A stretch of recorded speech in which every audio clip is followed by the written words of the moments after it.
I've had a hard week. I've asked you to pray, I think, on a number of occasions for Omar, my former student.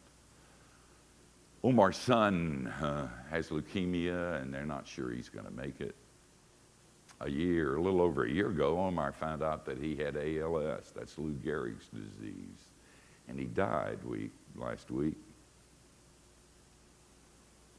We had a memorial service at the seminary, and I spoke for it. And I hated it. The week before, I was over at Omar's and spent some time with him and walked out to the car. Marvat, his wife, took me out to the car, and she was smiling. And I said, "What are you smiling about? There's nothing to smile about around you here." And she wasn't smiling like, "I don't want to smile, I want to die, but I don't want to hurt my witness for Jesus, and so I'm going to grin like an idiot so people will praise you." I mean, it was from the inside, it came from the bone. So what are you smiling about? She said, "You know what I did last night?" She said, I stayed up all night and I yelled at God and I cried out to him. And at 5 o'clock this morning, I went in my kitchen and I got my coffee and I sat down and I said, "God, I've been talking and yelling and crying out all night and I'm through.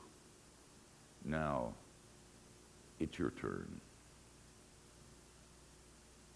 And then she said, "He came and he loved me and he gave me peace." Be praying for Mervat and for the 4 boys. We had dinner with them after the funeral. The day after seemed kind of normal.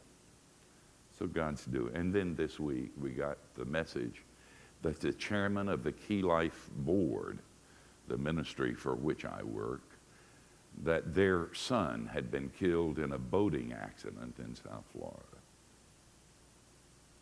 So on Thursday, we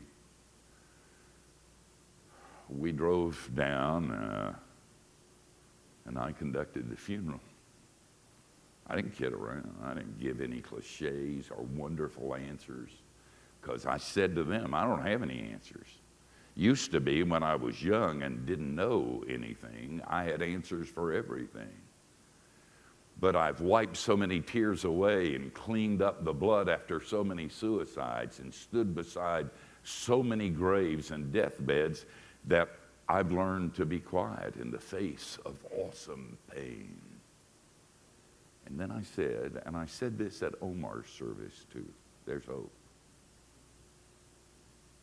Because there's one who's been there and come back to talk about it, and he said, "He who believes in me will never die.